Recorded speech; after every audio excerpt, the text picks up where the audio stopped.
Salut à tous. Aujourd'hui on va s'attaquer uniquement à l'album Stadium Arcadium. Attends, sans déconner. Non mais tu vas pas commencer à me faire chier dès maintenant toi. Ok, mais on peut voir ce que tu avais dit la dernière fois. Ok. Bon.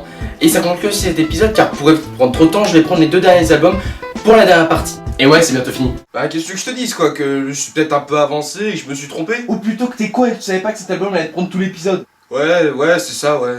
Donc comme vous l'avez compris, on parlait uniquement de Stadium Arcadium et comme l'a dit le tour débile, j'ai énormément de choses à dire. Alors, venez avec moi.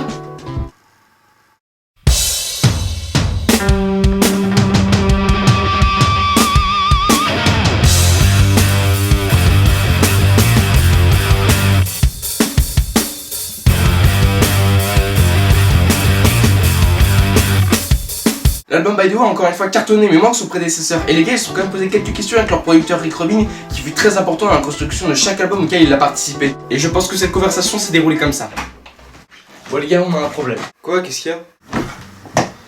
Bah votre dernier album a encore marché, mais le problème c'est qu'une personne sur YouTube qui nous aime de base a commencé à nous traiter de fragiles. Et bah ça craint que nos fans de la première heure commencent à ne plus nous aimer. Ouais mais comment t'as vu une vidéo de 2016 alors qu'on est en 2006? Non mais tais-toi, lis le script. Donc, j'ai une idée. On va prendre le côté funk de Blood Sugar Sex Magic tout en le modernisant avec un son plus récent comme celui de By The Way, avec plein de titres dignes de l'album Californication et avec encore plus de choses. Alors Anthony, tu fais comme d'hab. C'est juste que tu pourrais ajouter quelques petites choses comme je sais pas, tu pourrais siffler ou alors chanter super fort. Non, tu sais quoi? Fais les deux. Flea, alors mon coco, tu vas très vite parce que je veux qu'on entende ton son de basse sur tous les morceaux, que tu m'envoies du lourd. Je te fais confiance, ok? Ensuite, John, tu vas pouvoir te faire plaisir. Sérieux? Je peux quitter le groupe une deuxième fois? Non, pas du tout. Tu vas acheter encore plus d'effets carrément, faire des chœurs surpuissants quand on a envie, réaliser des bons solos et mettre d'autres guitares en fond sonore ou comme tu veux, voilà. Beau Chad, faut qu'on parle. Oh bâtard, tu travailles, il faut qu'on parle, j'ai dit. Quoi, moi, oui? Qu'est-ce que j'ai fait? Sans déconner, tu travailles toi et la brune fun que tu es, tu montres à tout le monde que t'es un putain de batteur qui va mettre un putain d'attention. Vous avez tous compris? Oui, monsieur. Très bien. Putain, mais j'imagine quoi? Reprenons. Je disais du coup qu'après la sortie de By The Way, ils se sont rachetés des couilles et ont sorti Stadium Arcadium en 2006. Alors pourquoi juste cet album va me prendre tout l'épisode? Alors déjà parce que c'est un double album donc j'en ai des choses à dire. Et aussi parce que pour moi c'est un petit bijou créatif, une merveille du 4ème art, une pépite qui sent... Ok, j'arrête. Bon sinon commençons tout de suite par les membres pour rentrer dans les détails juste après. Anthony fait son comeback au niveau du rap avec par exemple Ready Made ou Charlie. All aboard, stitch in time, get yours, got mine. In a minute, I'll be there, sit tight. Get square. You could do it at the Tempodrome. Slide back, trombone. Anybody got a TV tone? That's right. Oh no. Mais il témoigne bien de son chant très bon et de certains cris surpuissants par moments. On a Snow où il mélange du chant et du rap, mais aussi Torture Me où là son chant est surpuissant. Because I'm happy to be sad. I want it all. I want it bad.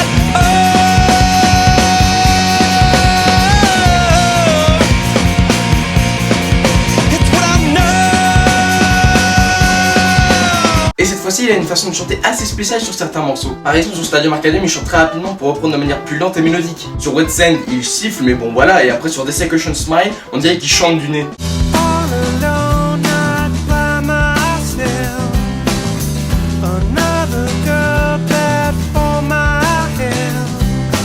All alone, that's by myself. Sans déconner, ça ressemble vraiment, mais intéressant plutôt à Flea. Par rapport à l'album précédent, on entend bien mieux et ça c'est vraiment cool. Et cette fois-ci, il a soit un jeu mélodique avec She's Only 18,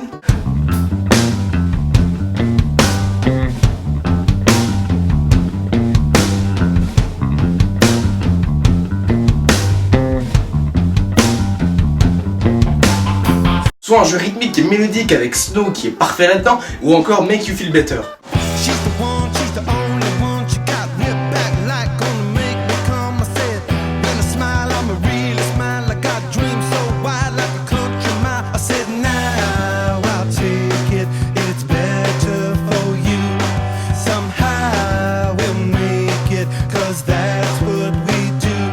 Alors après la basse, la guitare avec John, et là j'en ai des choses à dire. Passons d'abord par sa voix. Encore une fois, ses chœurs sont encore plus présents et là il serait beaucoup trop long pour relever tous les morceaux sur lesquels il a fait des chœurs. En même temps, il en a fait sur tous les morceaux. On peut relever Stadium Arcadium, le titre éponyme.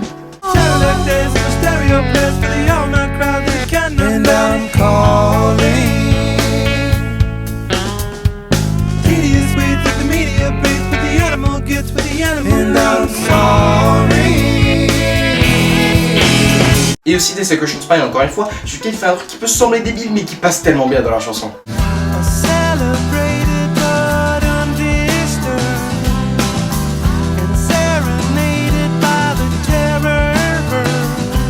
En tout cas, moi j'adore. Et ce mec est un dieu de la guitare qui, en plus d'avoir fait des riffs très funky, très bons comme dans Don California,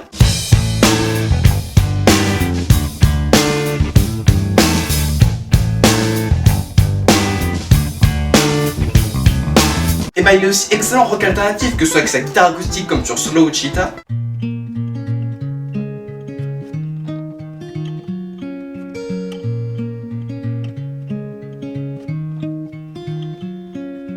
et bah il est aussi très bon avec sa guitare électrique comme dans She Looks To Me.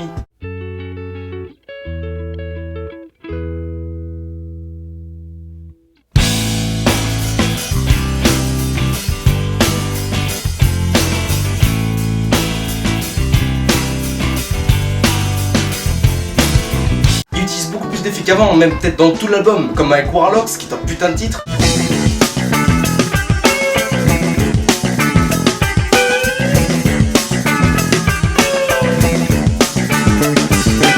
Dans Strip My Mind par exemple, il y a un effet sur sa voix dans les couplets.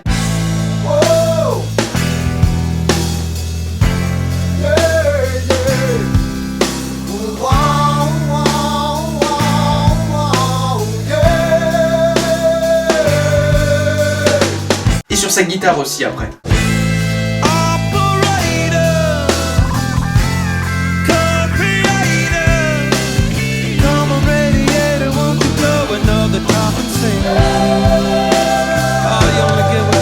Et plein de solos en veux-tu en voilà, comme avec Don California qui est un solo de Jimi Hendrix.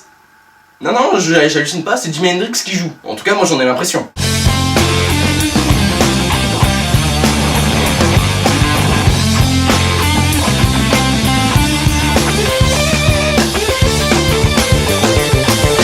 Non, je rigole, c'est juste que Jimi Hendrix a toujours été une des principales influences du jeu de John Frusciante, surtout pour cet album. On a aussi un solo bien différent de ce que John nous avait habitué à entendre, comme avec le morceau Hey, mais je préfère vous montrer le morceau Ready Made, juste pour la phrase qui est placée juste avant. Oh, now get down, clean it up.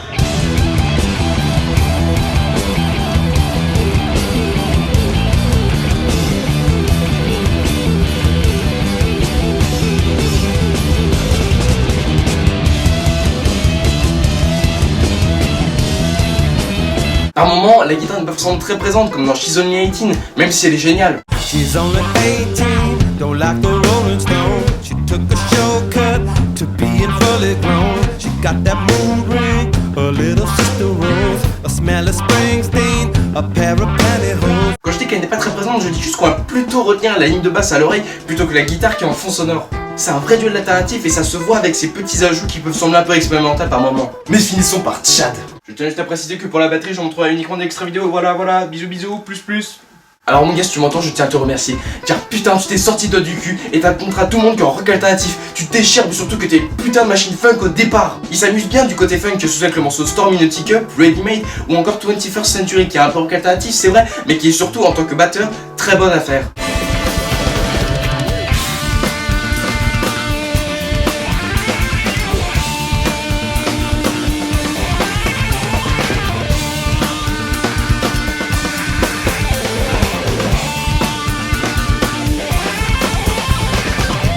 Il garde un jeu très bon pour les morceaux de rock alternatif, que ce soit sur We Believe avec le couplet et le refrain, ou alors sur Torture Me.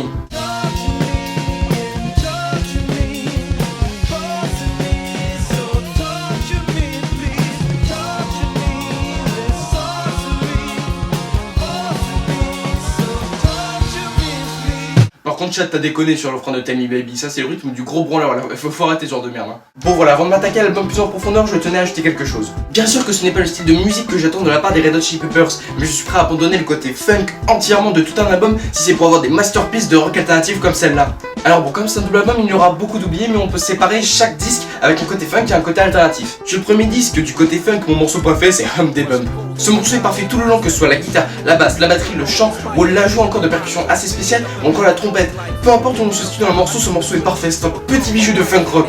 Taking a stroll down Love Street. Strolling, is that so wrong? Gonna get my coat bending, pump, they bump, do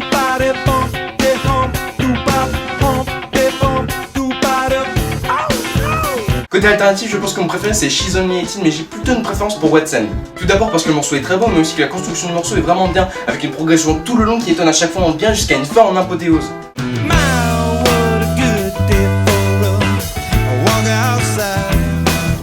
I like to get to know you a little better, baby. God knows that I really tried. Vraiment un morceau à côté, mais passons maintenant au deuxième disque.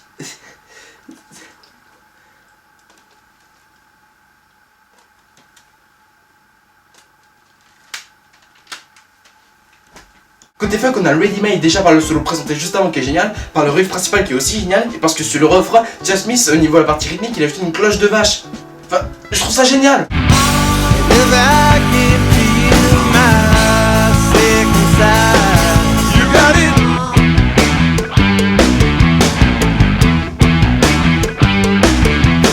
Côté alternatif, je choisirais quand même Days of Emotion. Parce que la fin. Mais j'en parle après. Oui, juste avant de parler du truc le plus important de cette critique, je vais quand même ajouter deux petites choses. Déjà, le morceau If et How to Concentrate calme bien l'album. En fait, on va plutôt dire qu'ils sont chiants. Aussi, le morceau So Much High représentait un peu ce qui va se passer avec le prochain album. Mais vous le verrez la prochaine fois. Alors passons aux choses sérieuses. Cet album possède à lui tout seul les 2 meilleurs passages que j'ai jamais entendus de Ah ma mais vie. putain! Mais quoi, merde? À chaque nouvel épisode, tu vas dire oh là là, c'est mon préféré, nénénéné, oh là là là là. Tu vas dire quoi la prochaine fois? C'est mes 6 secondes et demie préférées de toute ma vie, putain! Non mais là non plus, je déconne pas, mais t'inquiète, j'arrêterai pour les prochaines fois. Donc cet album possède à lui tout seul mes 2 passages préférés de musique de tous les temps. C'est pas rien. Alors commençons par Slow Cheetah. Alors après une explosion de cœur et de tout le reste, on entend une guitare sèche arriver, puis après avec une guitare avec ses effets assez spéciaux et une basse très mélodique. Voilà, c'est juste ça, je peux pas plus développer, c'est la subjectivité pure et dure. Mais voilà, j'aime ce passage. Mettez un casque, vite.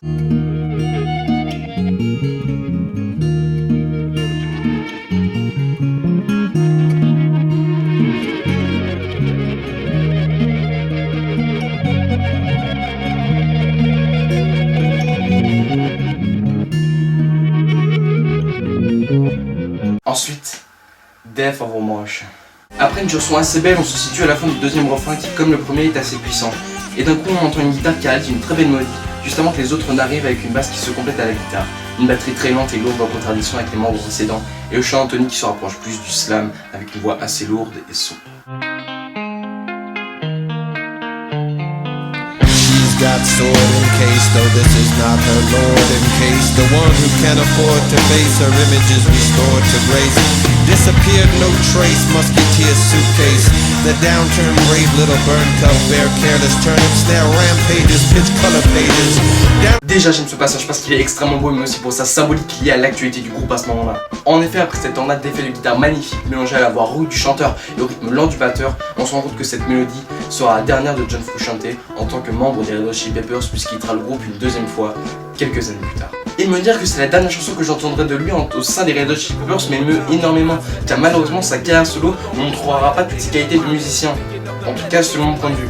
Et en plus de ça, j'ai toujours porté une attention très particulière aux derniers morceaux de chaque album que j'écoute, que ce soit de Call of Cthulhu de l'album Ride the Lightning de Metallica, Hollow de Vulgar Display of Power de Pantera, ou encore Alexander the Great de l'album Summer and Time de Iron Maiden. Juste avant de lancer ma conclusion, je voulais juste ajouter quelque chose, c'est que c'est plus un album que l'on ressent que plutôt que l'on analyse. J'ai à peine dit 30% de ce qu'il y a à dire sur cet album. L'album Stadium Arcadium cartonne encore une fois, et même mieux que By the Way. Il est même nommé dans plusieurs cérémonies de musique, que ce soit en tant qu'album de l'année, artiste de l'année ou bien encore chanson de l'année. Mais malheureusement, le départ de John Frusciante en 2009 laissera un grand vide à remplir. Mais cela se déroulera dans le début des années 2010 et dans la 5e et vraie dernière partie de la biographie non objective consacrée à la discographie des Red Hot Chili Peppers. A plus.